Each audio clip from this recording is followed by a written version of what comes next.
आज दोस्तों, चलो बात करते हैं उस मगध महाजनपद की जो हमारे भारत के इतिहास में बहुत ही अहम रहा है। मगध का इतिहास न केवल रोमांचक है, बल्कि यह हमें उस समय की सामाजिक, राजनीतिक और सांस्कृतिक परिस्थितियों की भी झलक देता है। मगध का सफर हर्यंक वंश से लेकर मौर्य वंश तक चला और इस बीच कितने ही मजेदार किस्से और बदलाव हुए। हर्यंक वंश ने मगध की नींव रखी और मौर्य वंश ने इसे एक महान साम्राज्य में बदल दिया। तो मगध की कहानी शुरू होती है लगभग 600 ईसा पूर्व। यह वह समय था जब भारत में कई महाजनपद उभर रहे थे और मगध उनमें से एक प्रमुख महाजनपद था। ये महाजनपद शुरू से ही खास था क्योंकि इसकी जगह और सोचने का तरीका दोनों ही बड़े काम के थे। मगध की भौगोलिक स्थिति और यहाँ के शासकों की दूरदर्शिता ने इसे अन्य महाजनपदों से अलग और शक्तिशाली बनाया। बिंबिसार नाम के राजा ने मगध की बुनियाद रखी, जो हर्यंक वंश के शुरू करने वाले माने जाते हैं। बिंबिसार ने अपनी कुशलता और रणनीति से मगध को एक मजबूत राज्य में बदल दिया। बिंबिसार ने अपना राज्य बढ़ाया और उसे ताकतवर बना दिया। उन्होंने अपने शासनकाल में कई महत्वपूर्ण सुधार किए और मगध को एक संगठित और समृद्ध राज्य बनाया। बिंबिसार के बाद उनके बेटे अजातशत्रु ने मगध की गद्दी संभाली। अजातशत्रु ने अपने पिता की नीतियों को आगे बढ़ाया और मगध को और भी शक्तिशाली बनाया। अजातशत्रु ने अपने राज्य में कई लड़ाइयां लड़ी और मगध को और भी फैला दिया। उन्होंने अपने सैन्य अभियानों के माध्यम से मगध की सीमाओं का विस्तार किया और इसे एक प्रमुख शक्ति बना दिया। अजातशत्रु के जमाने में मगध का नाता दूसरे महाजनपदों जैसे कोशल, वज्जी और वत्स से भी था। इन महाजनपदों के साथ मगध के संबंधों ने इसे और भी महत्वपूर्ण बना दिया। अजातशत्रु के जाने के बाद नंद वंश ने मगध पर राज किया।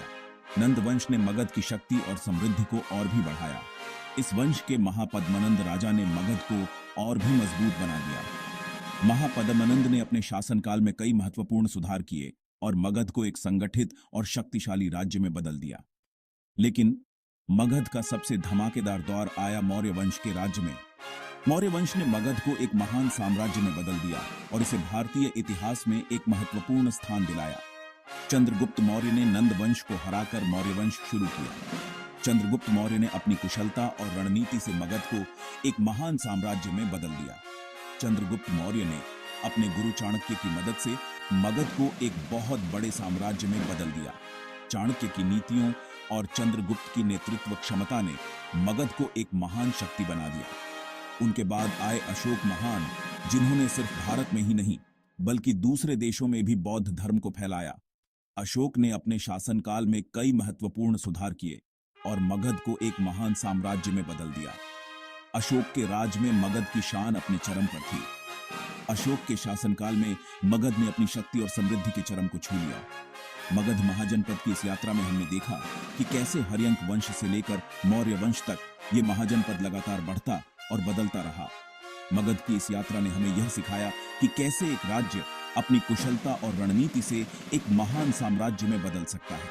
मगध ने हमारे भारतीय इतिहास को एक नई दिशा और पहचान दी। मगध की इस यात्रा ने हमें यह सिखाया कि कैसे एक राज्य अपनी कुशलता और रणनीति से एक महान साम्राज्य में बदल सकता है। इतिहास के शौकीनों के लिए मगध महाजनपद की ये यात्रा किसी रोमांचक कहानी से कम नहीं। मगध की इस यात्रा ने हमें यह सिखाया कि कैसे एक राज्य अपनी कुशलता और रणनीति से एक महान साम्राज्य में बदल सकता है। अगर आपको ये वीडियो अच्छी लगी हो तो इसे लाइक और शेयर जरूर करें। आपके लाइक और शेयर से हमें और भी प्रेरणा मिलेगी। और हाँ, चैनल को सब्सक्राइब भी कर लीजिए ताकि आगे भी इतिहास के ऐसे ही मजेदार तथ्यों से मिलते रहें। धन्यवाद। आपके सब्सक्रिप्शन से हमें और भी प्रेरणा मिलेगी।